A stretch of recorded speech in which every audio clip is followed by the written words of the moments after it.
Chapitre 11, correspondant au chapitre 25 à 28 du livre de Job. Dernière parole de Bildad et réponse de Job. Bildad semble ignorer tout ce qui a été dit, les arguments de ses amis et les réponses de Job. Il en revient encore à ce qu'un esprit a dit à Eliphaz dans une vision de la nuit.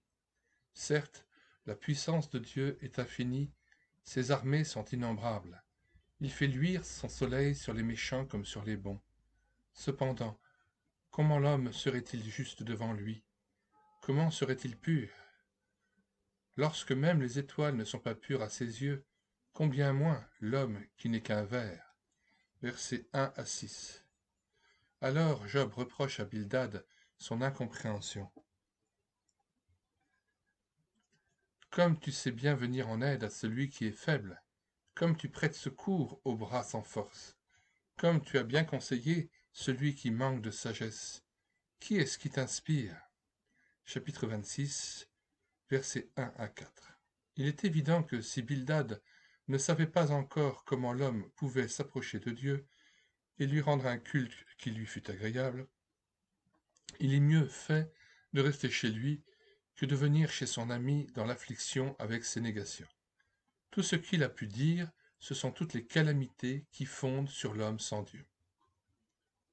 Job pense que les comment de Bildad trouvent leur réponse dans l'omnipotence de Dieu, et il décrit sa puissance infinie illimitée. Devant Dieu, les ombres tremblent au-dessous des eaux. Devant lui, le séjour des morts est nu.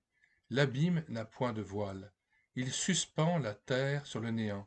Il renferme les eaux dans les nuages et couvre la face de son trône. Les colonnes du ciel tremblent à sa menace. Il apaise la mer et en brise l'orgueil. Son esprit donne au ciel sa beauté. Sa main transperce même le serpent fuyard. Ce ne sont là que les bords de ses voies. C'est le bruit léger qui nous en parvient. Il agit dans le calme, dans le silence. Si nous ne discernons que les bords de ses voies, combien moins pouvons-nous comprendre le tonnerre de sa toute-puissance? Chapitre 26, versets 1 à 14.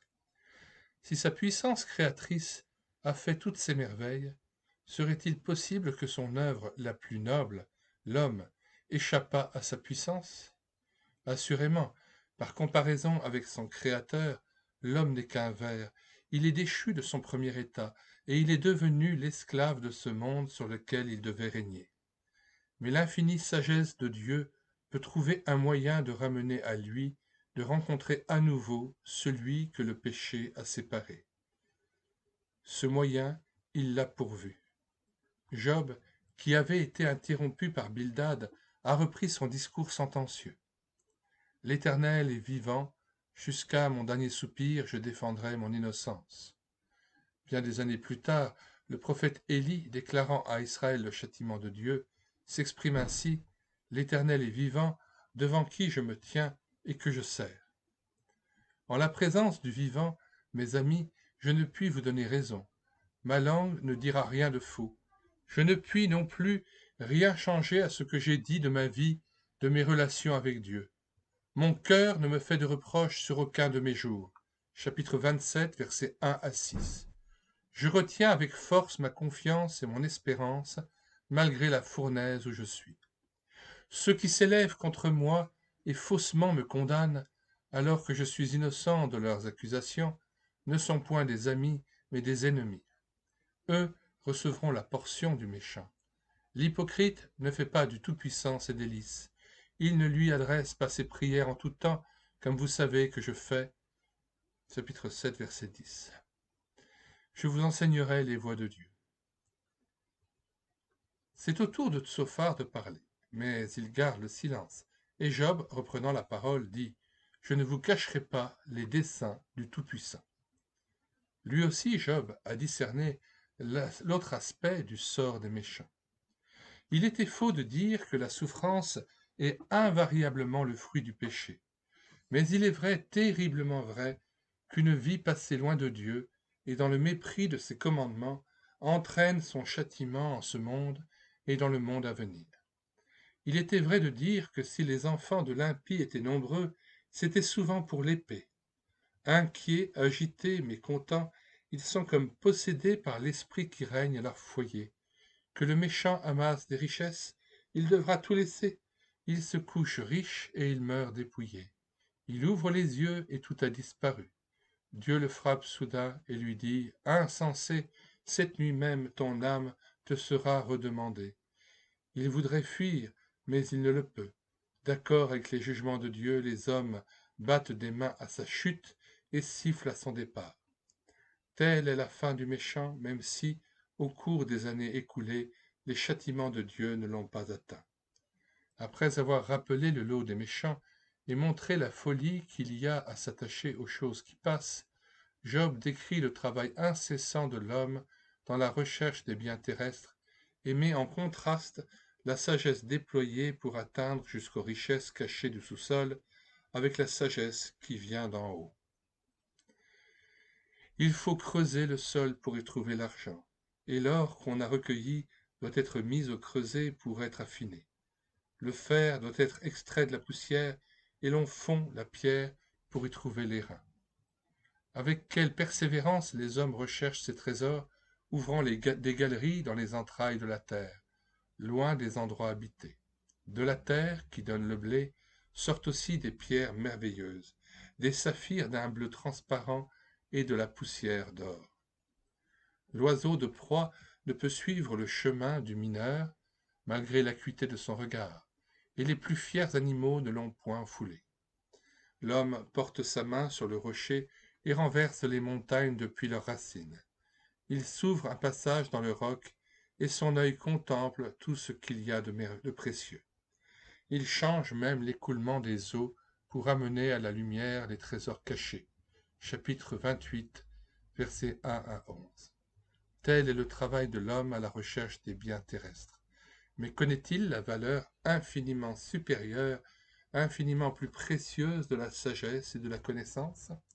S'il le sait, si son cœur s'applique à les chercher, sait-il où les trouver? On ne les trouve ni au sein de la terre, ni au sein des mers. Ni l'or, ni l'argent ne peuvent acheter la sagesse. On ne peut même pas la comparer à l'or d'Ophir ou aux pierres précieuses. Oui, son prix dépasse celui des rubis et des perles. Versets 12 à 19. D'où vient donc la sagesse, puisqu'on ne peut l'acheter et qu'elle est cachée aux yeux des vivants? Versets 20 à 21. Dieu seul connaît la source de la sagesse. Seul, il peut enseigner comment on l'obtient. Toute sagesse se trouve en Dieu lui-même. Il voit jusqu'aux extrémités de la terre et tout ce qui se passe sous les cieux, tout le travail de l'homme pour ses trésors d'un jour. Il a mesuré les eaux, il a réglé le poids du vent. Lui seul connaît la place de la sagesse, et il dit « Voici la crainte du Seigneur, c'est la sagesse, s'éloigner du mal, c'est l'intelligence. » Verset 28. Bref, les hommes associent la sagesse à la science des choses d'ici-bas et aux moyens d'acquérir des richesses. Mais Dieu dit que la plus haute sagesse, c'est de le connaître, d'accomplir sa volonté et de se séparer du mal. Chapitre 12. Commentaire du chapitre 29 du livre de Job. Job évoque son passé. « Oh, que ne puis-je être comme au temps d'autrefois, comme au jour où Dieu me gardait. »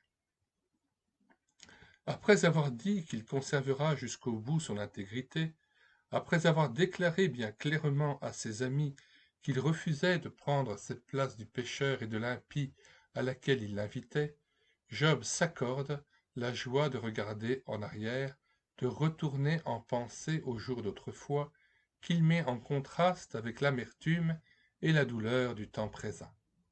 Il nous livre ainsi une vivante peinture de sa vie intérieure et extérieure dans sa marche avec Dieu. Il nous révèle aussi, sans s'en douter, la raison pour laquelle Dieu a permis le creuset de l'affliction. Ces premiers mots montrent qu'il y a un degré de soumission à Dieu que Job n'avait pas atteint. Épreuve sur épreuve l'avait frappé et il s'était incliné sous la volonté de Dieu. Mais il ne semble pas se rendre compte que ces retours en arrière, ce désir de retrouver sa prospérité passée, ne sont point d'accord avec un abandon total de soi à Dieu. une acceptation entière de la volonté divine. Comme l'a décrit un auteur profondément instruit des voies de Dieu, il faut que, dans la fournaise de l'épreuve, la soumission à Dieu soit parfaite, pour qu'il n'y ait jamais de regret en regardant au passé, et jamais de désir en regardant vers l'avenir, car il est évident que regret et désir ne sont point en harmonie avec le complet abandon de soi à Dieu. L'adversaire le sait, aussi combien il essaye de ramener la pensée à ce que nous étions, et qu'en apparence nous ne sommes plus, et à ce que nous devrions être, et qu'apparemment nous ne sommes pas. Ces comparaisons de soi-même élèvent un obstacle fatal au repos de l'âme en Dieu, dans toute la volonté de Dieu. Oh, que ne puis-je être comme au temps d'autrefois! Job ne s'étend pas sur sa prospérité perdue, car son cœur ne s'était pas attaché à ses richesses. Il remémore surtout le temps de communion avec Dieu et de service en faveur des autres. La vie de Job à la lumière de Dieu. À tous les points de son récit, nous voyons l'intégrité du cœur de Job. En rappelant le passé, il n'énumère pas la perte de ses biens. Il ne rappelle pas d'abord la mort de tous ses enfants. Il se lamente surtout sur l'épaisse nuée qui lui dérobe Dieu. Il remonte au jour de sa communion avec l'Éternel, lorsqu'il marchait à sa lumière, que sa lampe brillait sur sa tête. Que lui importaient les ténèbres, puisque Dieu le guidait pas à pas.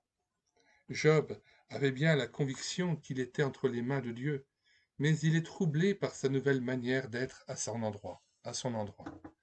Oh, la douleur d'avoir à marcher dans les ténèbres, sans la moindre lumière, sans aucune preuve d'être conduit par Dieu. Nous connaissons cette souffrance lorsque le Saint-Esprit nous conduit hors du chemin que Dieu éclaire, pour nous amener à marcher uniquement par la foi. Job savait ce qu'il avait perdu. Il ne discernait pas encore ce qu'il allait gagner. Il ne savait pas qu'il s'était reposé sur la lumière que Dieu communiquait, plus que sur Dieu lui-même, qu'il avait presque marché par la vue au lieu de marcher par la foi. Job avait perdu tout ce qui, autrefois, faisait son bonheur, mais c'était pour parvenir à une plus grande connaissance de Dieu, connaissance possible pour la foi qui s'appuie uniquement sur le caractère de Dieu. Que ne suis-je au jour de ma vigueur, quand Dieu veillait en ami sur ma tente, versets 4-5. Le temps de la vigueur de la jeunesse est splendide, merveilleux, qu'il s'agisse du domaine de la nature ou de celui de la grâce. Le printemps de la vie spirituelle est délicieux avec sa ferveur, l'ardeur de son amour. Mais il a sa verdeur, il est impulsif, partial, il croit savoir et souvent ne voit qu'un côté des choses. Beauté de la ferveur, de la piété, de l'énergie, de la vie, beauté de toutes les possibilités et pas nécessairement de leur accomplissement. Beauté de la fleur qui pourra donner un fruit lorsque les pétales seront tombés. Plus tard, Job pensera avec reconnaissance aux joies de son merveilleux matin. Mais il discernera plus de beauté dans la foi qui a atteint son ultime développement et qui marche avec Dieu dans une confiance paisible. Il verra plus de beauté dans la douceur d'un esprit exercé par la souffrance et qui se repose en l'Éternel, confiant dans la sagesse de son action et dans les desseins de sa volonté bénie. Job regrette le temps où Dieu veillait sur sa tente. Il ne sait pas que jamais Dieu ne s'est autant occupé de lui qu'à l'heure de l'épreuve. Dieu ne perd jamais des yeux le creuset, où l'or précieux que constitue ses rachetés est affiné par le feu. Puis Job rappelle les ressources infinies qu'il avait en Dieu lorsque ses pieds étaient comme baignés dans la crème, et que les rochers de difficulté qui barraient sa route déversaient pour lui des ruisseaux d'huile. Bref, il s'était réjoui de tout nouvel obstacle sur son chemin, lequel obstacle s'était transformé en nouvelle occasion de bénédiction. Si je sortais, les jeunes gens se retiraient à mon approche. Les vieillards se levaient et se tenaient debout. Les princes arrêtaient leur discours. La voix des chefs se taisait. Ces détails nous révèlent en quelle estime vivait Job parmi ses contemporains. Les jeunes se cachaient peut-être de craindre de n'être point compris, ou bien parce qu'ils redoutaient le regard de l'homme qui vivait avec Dieu. Tous montraient le respect qu'ils avaient pour l'homme de Dieu. Quel honneur d'être ainsi respecté, et pour cette raison, de la marche avec l'Éternel. Inconsciemment, c'est à l'Éternel lui-même que s'adressent ces marques de déférence. Il en va toujours ainsi avec l'homme que le Saint-Esprit a marqué de son sceau. Il est conduit devant les grands. Mais si ceux qui honorent le serviteur de Dieu se glorifient en l'homme, s'ils lui attribuent la puissance, l'Éternel, qui est un Dieu jaloux, mène son serviteur à l'écart. Ou bien, comme dans le cas de Job, il permet la fournaise de l'épreuve, de sorte qu'il est manifeste pour tous que l'homme n'a quoi que ce soit en propre, rien de plus que ce qu'il a reçu de Dieu, en lui-même il ne possède rien. La bénédiction du malheureux venait sur moi, l'oreille qui m'entendait me disait heureux, car je sauvais le pauvre qui implorait du secours, et l'orphelin qui manquait d'appui, je remplissais de joie le cœur de la veuve. Chapitre 29, versets 11 et 18. Job dit maintenant les joies du service, fruit spontané de la communion avec Dieu. Des voix s'élevaient pour le bénir, ceux qui le voyaient rendaient témoignage à la grâce et à la puissance de Dieu qui était sur lui. On l'aimait à cause de son dévouement au service du prochain. Tous ceux qui étaient dans la peine allaient à lui et n'étaient jamais déçus. La sagesse qui vient d'en haut est pure, paisible, douce, traitable, pleine de compassion. Elle n'est pas envieuse ni hypocrite.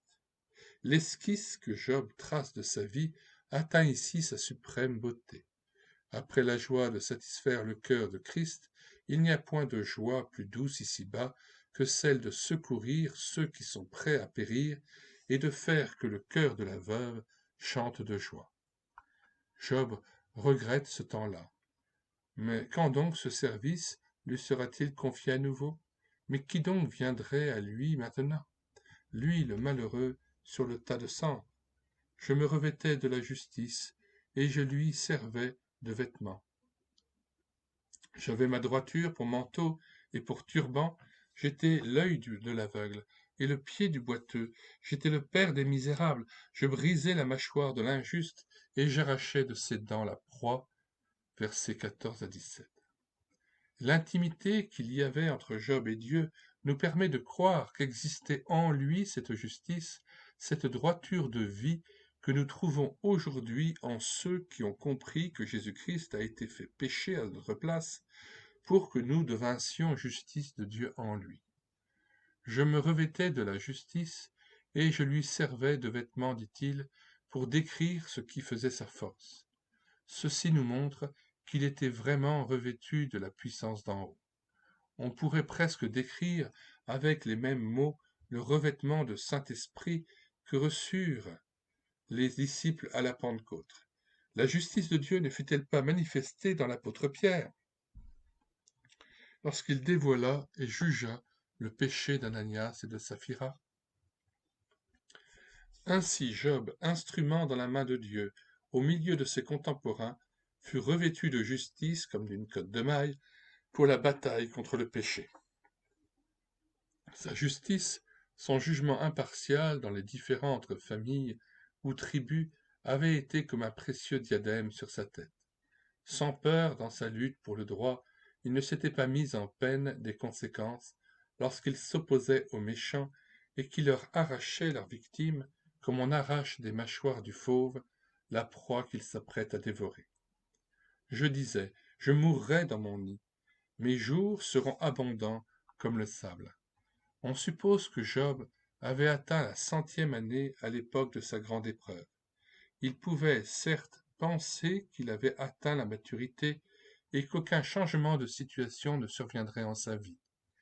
Il est évident que sa communion avec Dieu, sa connaissance des ressources qu'il possédait en lui, son jugement sûr, son courage indomptable au service des autres, tout ceci ne pouvait résulter que de longues années d'obéissance et de marche avec Dieu. D'autre part, Job savait que sa vie intérieure était profondément enracinée en Dieu. Elle était donc accessible aux eaux vives. La rosée de l'esprit reposait constamment sur lui, le gardait de la sécheresse et le faisait reverdir comme l'arbre planté près des eaux courantes. Alors je disais, ma gloire se renouvellera sans cesse. Que veut-il dire?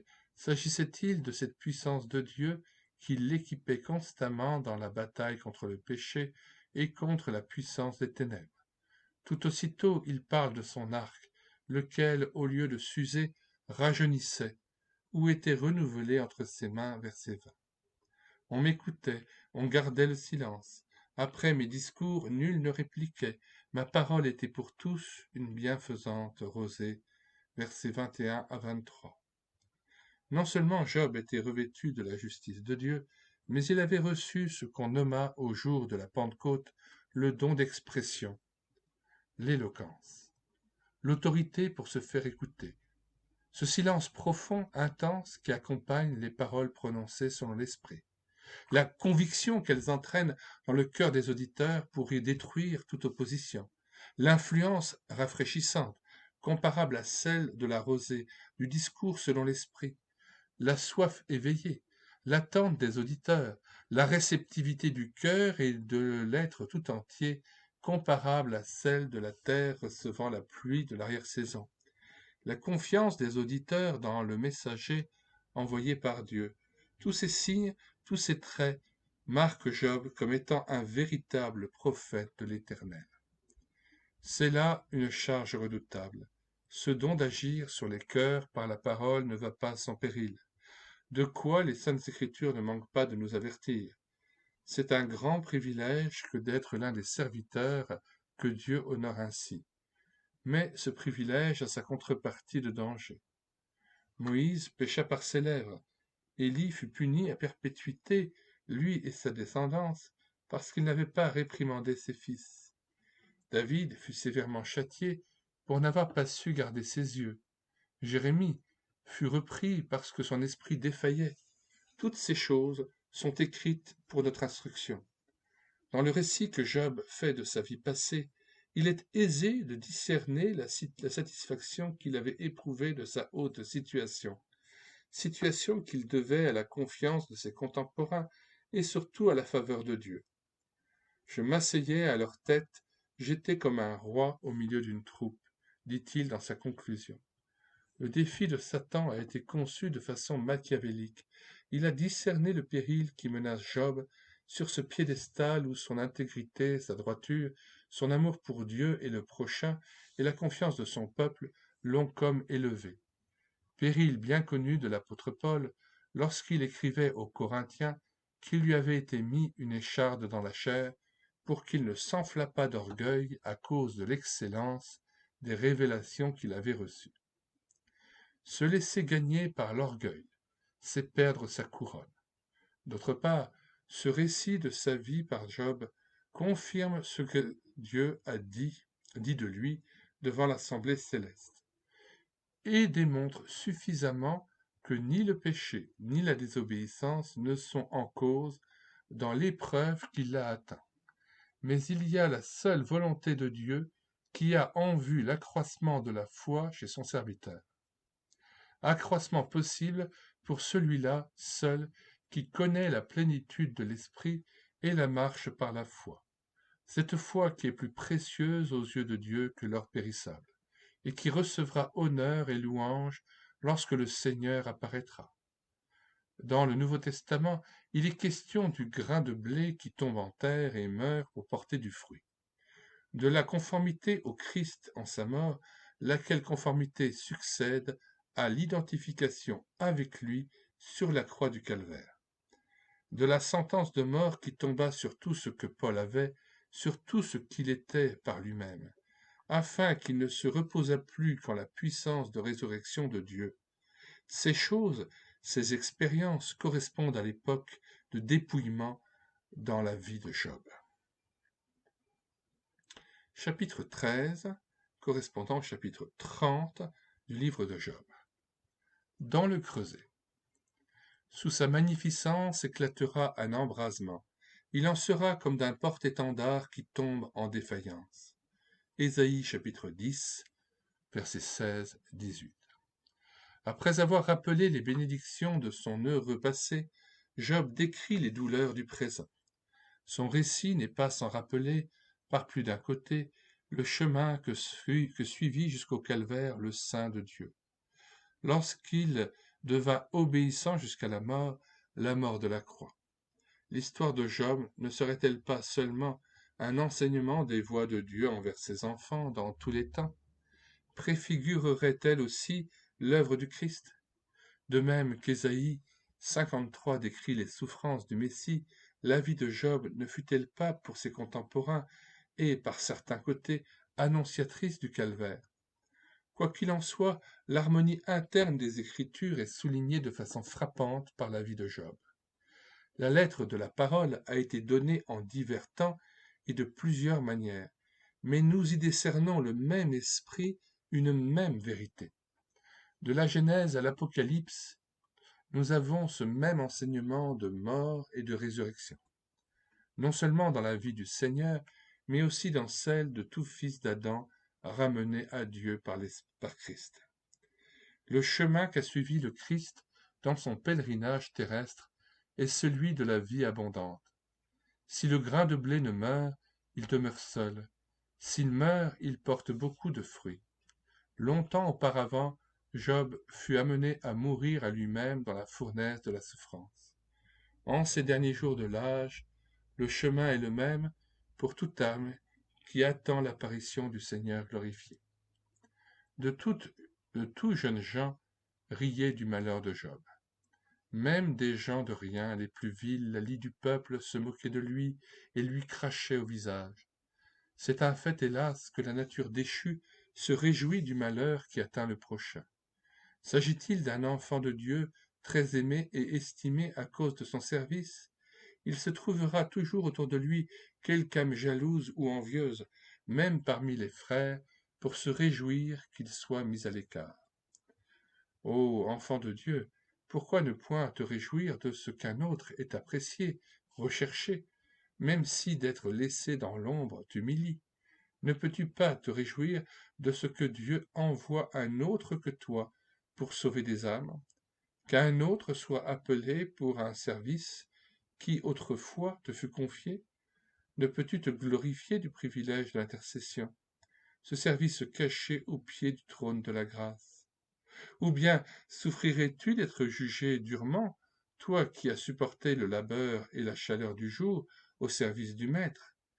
Quelques jeunes ouvriers sans culture, mais pleins de zèle, le méprisent peut-être à cause d'un manque de bénédiction sur la vigne confiée à tes soins.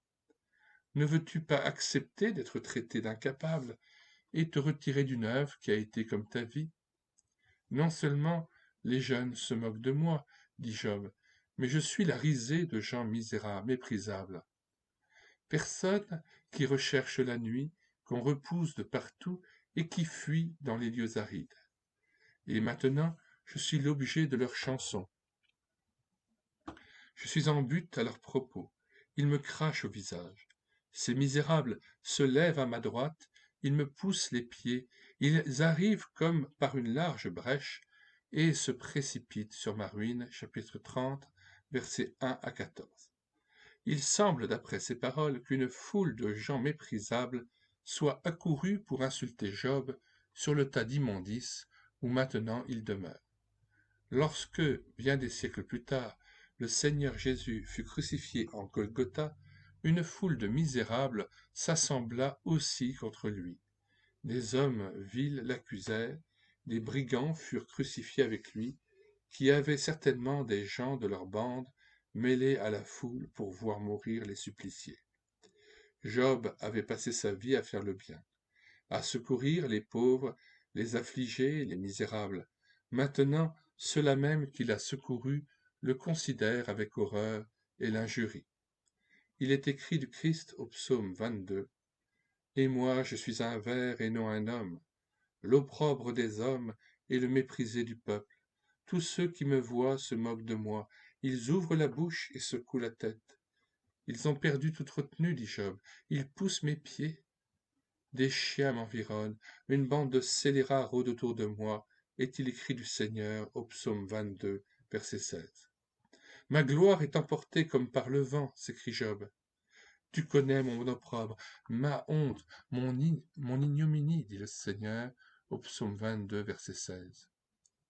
Au psaume 69, verset 19. Mon âme s'épanche en mon sein, dit Job, verset 16. Et le prophète Ésaïe, annonçant les souffrances du Christ, dit « Il a livré son âme à la mort ». Chapitre 53, verset 12. Au cours de la nuit, mes os me transpercent. La douleur qui me ronge ne se donne aucun repos. Dieu m'a jeté dans la boue, et je ressemble à la poussière et à la cendre, j'ai mis Job dans sa douleur. Versets 17 à 19. Ils ont percé mes mains et mon côté. Tu me réduis à la poussière de la mort, au psaume 22, versets 15 et 16. Je crie à toi et tu ne me réponds pas, dit Job. Le cœur plein d'amertume, verset 20. Mon Dieu, je crie le jour et tu ne me réponds pas. Psaume 22, versets 2 et 3. Mon Dieu, pourquoi m'as-tu abandonné, dit le Seigneur en Golgotha, celui qui fut frappé à notre place. Ainsi, nous retrouvons de nombreux traits de la tragédie du calvaire dans la terrible épreuve où Job fut plongé. La méchanceté relève la tête. Il est abreuvé d'ignominie et de douleur. Mais pour lui, l'épreuve suprême et la cause de l'angoisse terrible qui le tenaille, c'est le silence de Dieu. Quoi? Dieu voyait tout cela, Dieu savait, et il ne venait pas au secours de son serviteur. En pensant à cela, Job s'écrie « Tu es devenu cruel pour moi, tu m'anéantis au bruit de la tempête. » Verset 21. Car, je le sais, tu me mènes à la mort.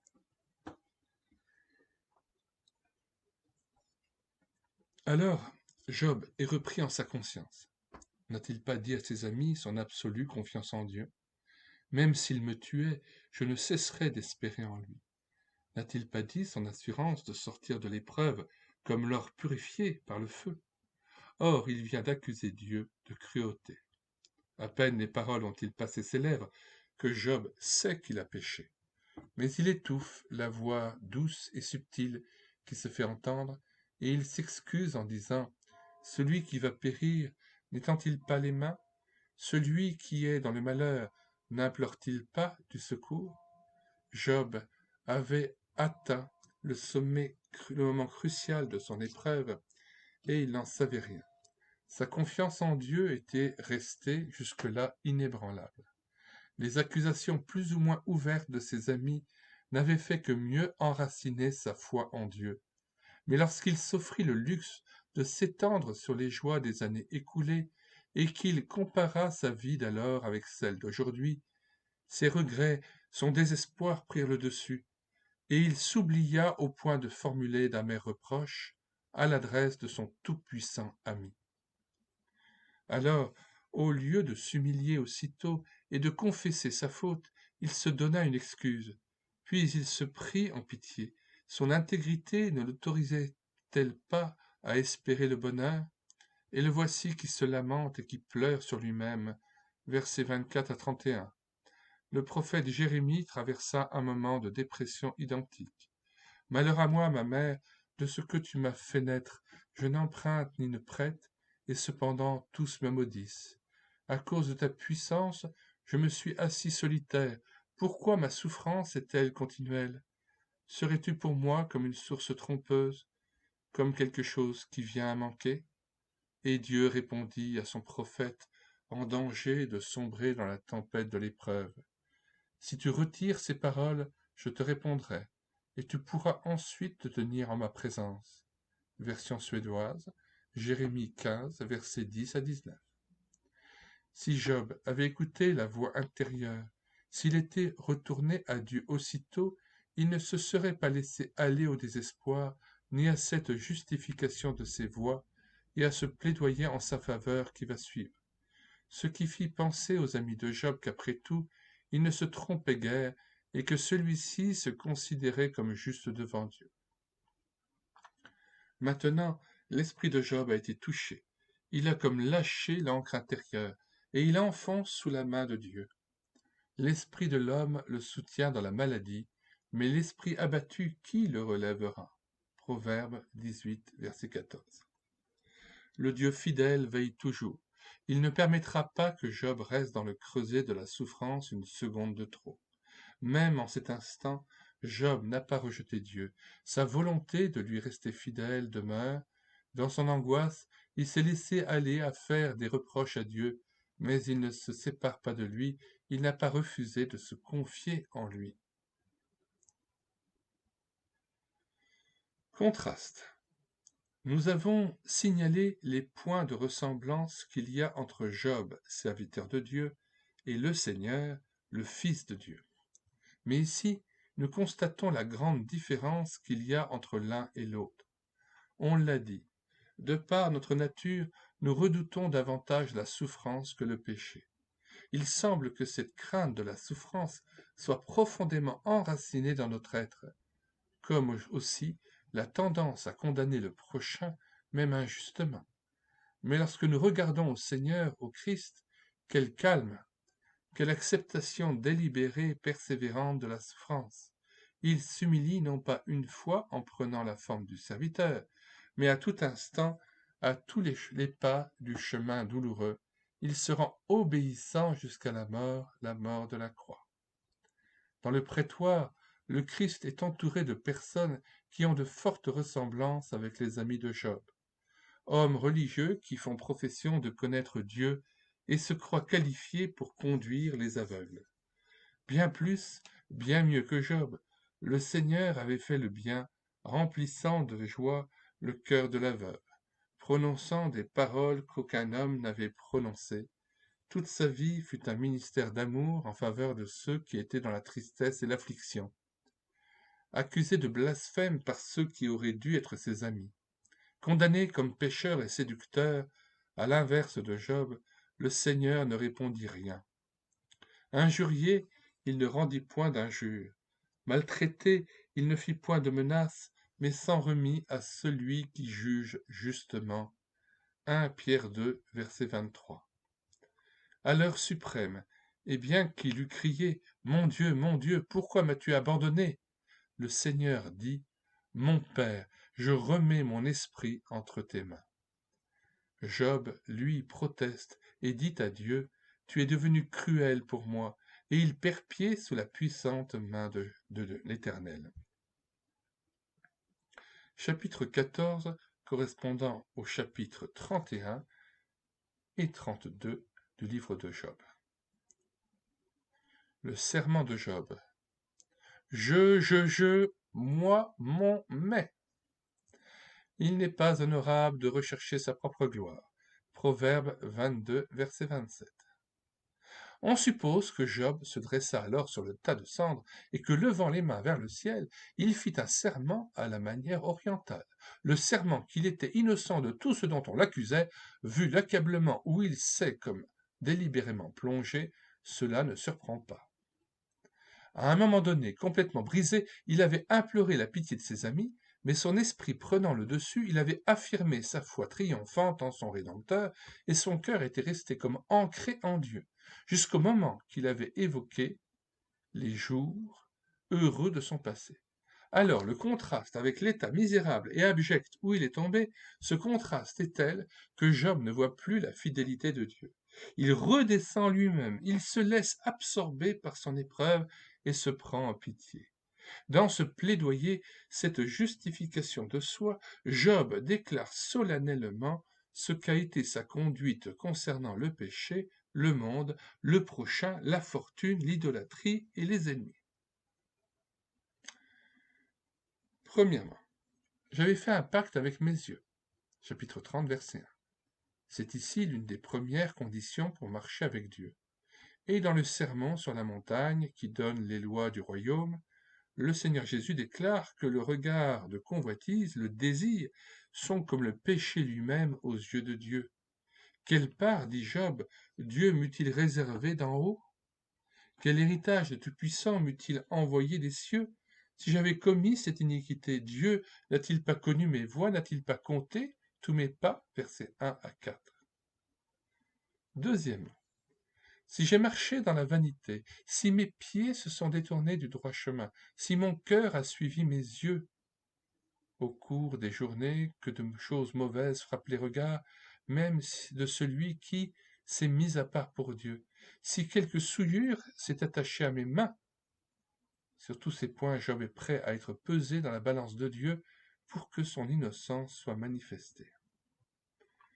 Troisièmement, si j'ai méprisé le droit de mon serviteur ou de ma servante, si j'ai refusé aux pauvres ce qu'ils désiraient, si j'ai vu le malheureux manquer de vêtements, si j'ai levé la main contre l'orphelin, que mon bras tombe et qu'il se brise, versets 13 à 23. En toutes ces choses, Job a agi comme un fidèle dispensateur des biens que Dieu lui avait confiés. Il a marché en sa présence et dans sa crainte. Quatrièmement, si j'ai dit alors, tu es mon espoir, si je me suis réjoui de la grandeur de mes biens, de la quantité des richesses que j'avais acquises, il ne s'est pas glorifié de ses richesses, il reconnaît qu'il les tient de Dieu. Il ne s'est pas confié en elles, la fortune n'est pas devenue son maître. Cinquièmement, si j'ai regardé le soleil quand il brillait, si mon cœur s'est laissé séduire en secret, si ma main s'est portée sur ma bouche, vivant au sein du paganisme, Job peut se rendre le témoignage que son cœur est resté droit devant Dieu. Il ne s'est point laissé entraîner aux coutumes idolâtres, il n'a point baisé sa main en regardant les astres, ce qui est la manière païenne de leur rendre hommage. Pour lui, cet acte aurait été un crime, et par là, il aurait renié le Tout-Puissant. Sixièmement, si j'ai été joyeux du malheur de mon ennemi, quelle grâce, quelle force lorsque la conscience ne reproche rien, lorsque le cœur n'a pas été touché par le ressentiment, la rancune, l'esprit de vengeance. Bref, Job peut se rendre le témoignage d'avoir marché devant Dieu avec un cœur droit et intègre. Il avait exercé une large hospitalité et ouvert sa porte aux voyageurs. Il n'avait pas caché ses fautes par crainte de la multitude ou du mépris des familles. Dans ce long discours, on peut compter quelques 80 je, me, moi, mais, et Job l'achève ainsi, voilà ma défense toute signée, que le Tout-Puissant me réponde. Cependant, si quelqu'un présentait une plainte écrite contre lui, il l'attacherait sur son front comme une couronne et rendrait compte de tous ses pas. Il s'approcherait de son adversaire comme un prince et lui démontrerait que sa conduite fut selon Dieu. Enfin, pour ce qui est de la possession du sol, laquelle donne souvent matière à procès, il dit « Si ma terre crie contre moi, si j'en ai mangé le produit sans l'avoir payé, et si j'ai attristé l'âme de mes anciens maîtres, qu'il y croisse des épines au lieu du froment, et de l'ivraie au lieu de l'orge. » Fin des paroles de Job. Les amis de Job sont réduits au silence sans être pour cela convaincus. Ils ne voient là qu'une manifestation de propre justice, de contentement de soi, ce qui n'est pas honorable pour Job et ne glorifie pas Dieu.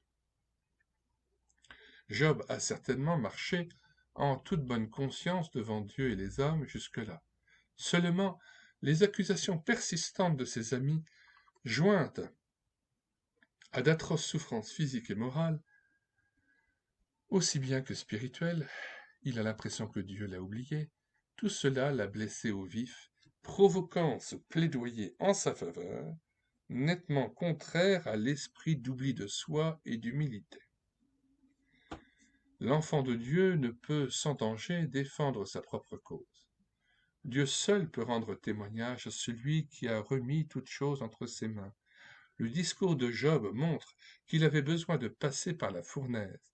Ces paroles révèlent un côté bien subtil de la vie du moi, lequel ne peut se manifester qu'après un temps de puissance et de service fécond pour le maître. Car tous les degrés du développement spirituel ont leurs tentations et leurs périls. À l'heure des grandes épreuves, des longues épreuves, les replis cachés, les profondeurs du cœur humain sont comme mis à nu. La soumission de Job, sa foi en Dieu, furent splendides. Sa conscience droite, Son endurance dans la maladie fut admirable. Cependant, à son insu, il laisse voir que les dons de Dieu sont pour lui plus que la volonté de Dieu. Il était en danger de s'attribuer la santé, les talents que Dieu lui avait confiés, de sorte qu'il donne l'impression d'être juste à ses yeux. L'apôtre Paul vécut aussi près de Dieu que le fit Job, mais comme il l'exprime différemment. Cependant, sa vie fut, dès l'instant de sa conversion, une vie de souffrance, de multiples épreuves. Je ne me sens coupable de rien, écrit-il aux Corinthiens. Cependant, je ne suis pas justifié pour cela, mais celui qui me juge, c'est le Seigneur. 1 Corinthiens 4, verset 4. Chapitre 15, correspondant au chapitre 32 et 33 du livre de Job. Élihu, le messager de Dieu.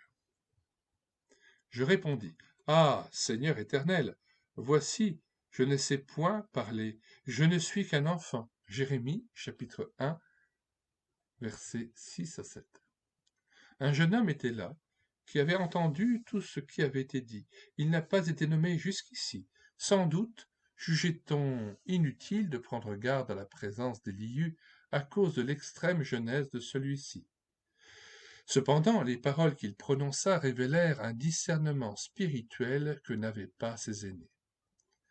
Nous sommes bien lents à apprendre les déclarations répétées de l'Écriture. C'est que Dieu cache ses secrets aux sages et aux intelligents pour les révéler aux enfants. Il choisit les faibles, les petits qu'on méprise, pour qu'aucune chair ne se glorifie devant lui. Dieu choisit Joseph, et par la souffrance le conduisit au trône, alors que ses frères aînés continuèrent de s'occuper des troupeaux au pays de Goshen. Les enfants traversèrent le Jourdain et entrèrent dans la terre promise alors que leurs parents moururent dans le désert. David fut choisi et reçut l'onction comme roi d'Israël par-dessus la tête des autres fils d'Isaïe, ses frères plus âgés que lui. Lorsque Job eut cessé de parler, ses amis gardèrent le silence parce qu'ils se croyaient justes.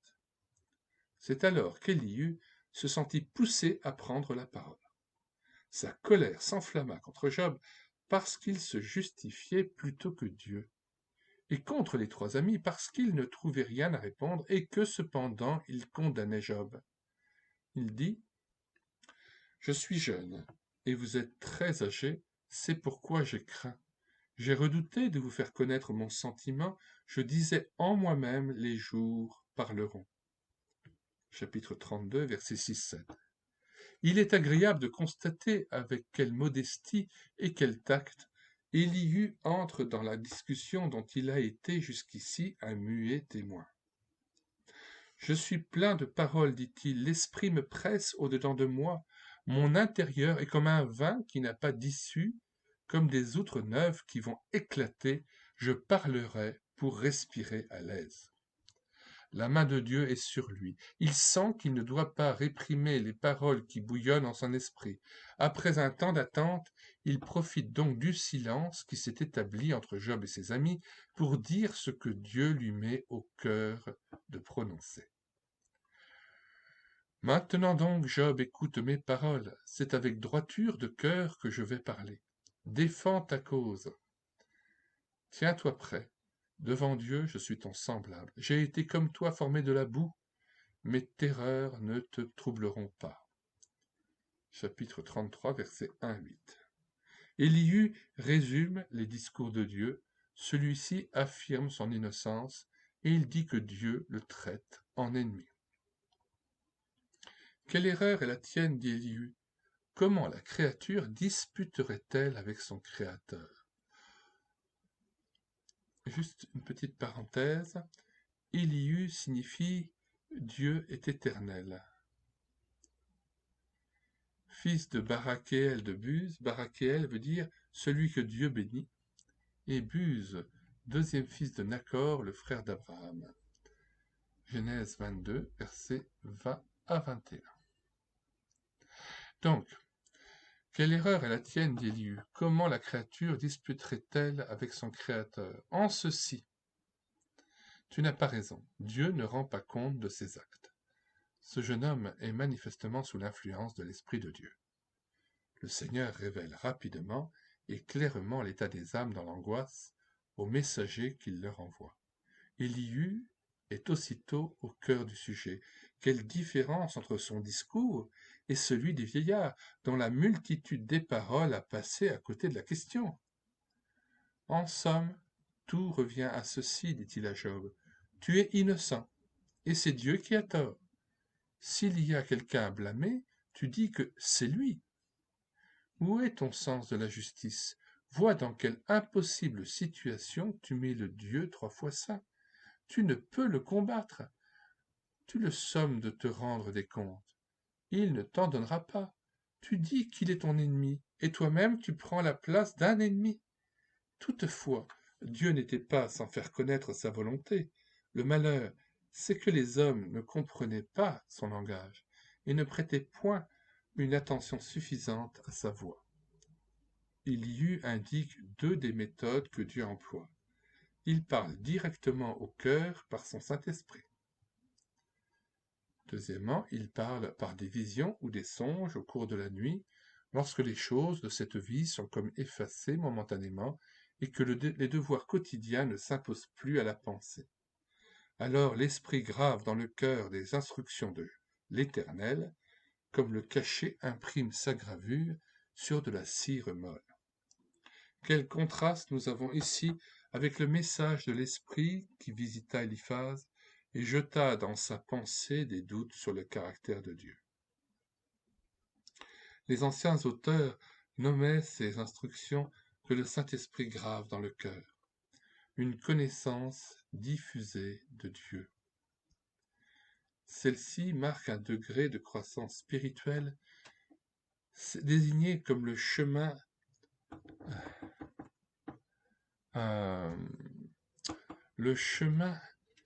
intuitif de la communion avec Dieu, tandis qu'au début, la lumière est surtout communiquée à la pensée. Il s'agit alors du chemin de l'illumination. Ces instructions du Saint-Esprit dans le cœur ne sont possibles que pour ceux qui se sont complètement donnés à Dieu. Toute résistance doit avoir cessé.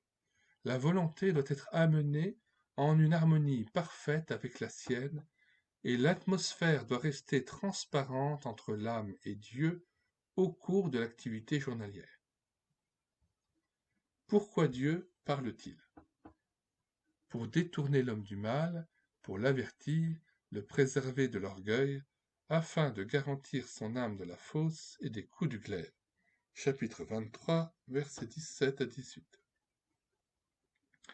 La volonté propre et l'orgueil sont les 2 caractéristiques de ceux qui ne se sont pas donnés à Dieu, les signes distinctifs de l'héritage des fils d'Adam.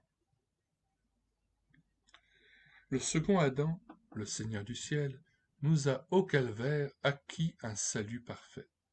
Mais quelle patience est nécessaire avec chaque âme rachetée avant que celle-ci soit recréée et conforme à l'image du Fils. Combien de temps il faut avant que soit conquise la citadelle de la volonté et que celle-ci soit satisfaite d'accomplir la volonté de son Rédempteur.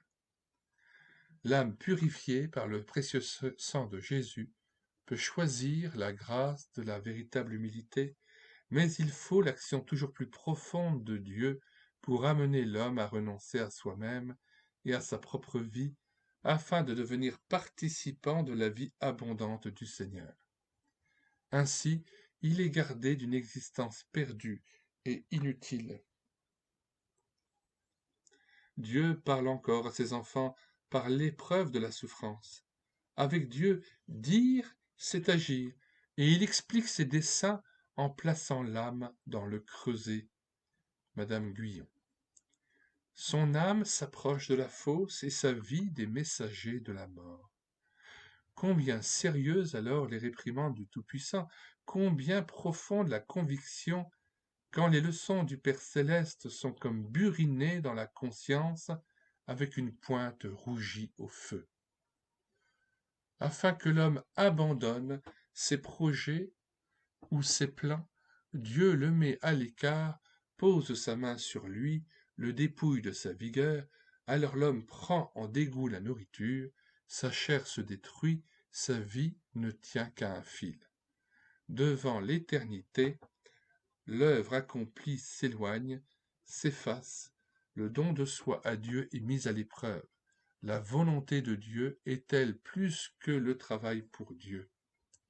Le serviteur est-il prêt à n'être plus qu'un vase brisé, pour qu'il soit manifeste que la puissance agissant en lui vient de Dieu? Heureuse l'âme qui peut répondre aussitôt « Avec joie, Seigneur ». Je me glorifierai donc bien plus volontiers de mes faiblesses, afin que la puissance de Christ repose sur moi, dit l'apôtre Paul, 2 Corinthiens chapitre 12 verset 10. Il ne faut pas s'imaginer que tous ces détails de l'action de Dieu dans l'âme s'accomplissent nécessairement en chacun des rachetés. Élihu dresse un tableau général, mais la sagesse éternelle agit selon le caractère et les besoins de chacun. Il y a des profondeurs dans le cœur que seule la souffrance peut atteindre. Ceux qui refusent d'apprendre l'obéissance par les choses qu'ils souffrent garderont une certaine dureté de cœur et ignoreront la plus riche, la plus profonde connaissance de Dieu.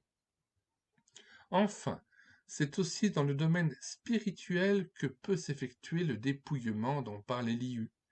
Dépouillement de force, de vigueur, avec une inappétence totale pour le pain de vie, un détachement de l'œuvre confiée et de toutes les choses d'ici-bas. L'âme s'approche de la mort au sein même de l'activité. De façon ou d'autre, il faut apprendre les leçons du creuset, et le serviteur de Dieu doit se réjouir de la volonté de l'Éternel, quoi qu'elle soit, plus que de son service. Il doit se réjouir de sa faiblesse, ce qui est l'une des conditions nécessaires pour connaître la force divine au maximum. Oui, le serviteur fidèle doit être prêt à souffrir de bien des manières pour être rendu capable de soutenir et de fortifier les âmes. Il est écrit du Seigneur qu'il peut compatir à nos faiblesses, car il a été tenté comme nous en toutes choses. Hébreux 4, verset 15.